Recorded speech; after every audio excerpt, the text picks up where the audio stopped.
বন্ধুরা সবাই মিলে মজা করতে করতে একটি বড় বিপদ হয়ে গেল। এই বন্ধুরা কল্পনাও করতে পারেনি যে তারা ভয়ঙ্কর জিনিস নিয়ে খেলা করছে। এই হাতটি কোনো সাধারণ খেলনা ছিল না। যে হাত ধরে টকটুমি বলতো, একটি খারাপ আত্মা তার ভিতরে প্রবেশ করত। যদি 9 সেকেন্ড আগে কেউ হাত ছেড়ে দিত তাহলে সে নর্মাল অবস্থায় ফিরে আসতে পারত। কিন্তু এই ছেলেটি যখন হাতটি ধরে টকটুমি বলে, তখন ছেলেটির ভিতরে এই মেয়েটির মৃত মায়ের আত্মা ঢুকে পড়ে, আর ছেলেটির ভেতরের আত্মা মেয়েটির সাথে সুন্দর করে কথা বলতে থাকে। একটু পরে ছেলেটি অদ্ভুত আচরণ করে এবং নিচের মাথাকে টেবিলের সাথে আঘাত করে। এখন ব্যাপারটা বেশি ভয়ঙ্কর পর্যায়ে চলে গেছে, কারণ ছেলেটি অনেক বেশি সময় হাতটি ধরেছিল। হঠাৎ ছেলেটির চেয়ার ছুটে গিয়ে দেয়ালে আঘাত করে, আর অল্পের জন্য ছেলেটিকে মেয়েটি বাঁচিয়ে ফেলে। কিন্তু ছেলেটি মুমূর্ষু অবস্থায় হসপিটালে চলে যেতে হয়। ছেলেটির মা মেয়েটিকে তার ছেলের এই অবস্থার জন্য দায়ী করে, আর ওইদিকে মেয়েটি তার মায়ের আত্মাকে দেখতে পায়। মেয়েটি তার মায়ের আত্মাকে ফলো করে ওয়াশরুমে যায়। ওয়াশরুমের দরজা ধাক্কাধাক্কি করে সে ভিতরে কাউকে দেখতে পায়নি। তারপর এই মেয়ে এবং ছেলেটির বাসায় চলে আসে। ছেলেটি যখন ঘুমিয়ে পড়ে,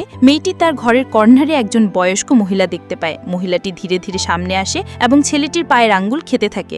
ছেলেটি জেগে দেখে ওই মেয়েটি তার পায়ের আঙ্গুল চুষতেছে। তাহলে এই মেয়েটির মধ্যে কি ওই বৃদ্ধ মহিলাটির আত্মা প্রবেশ করেছে?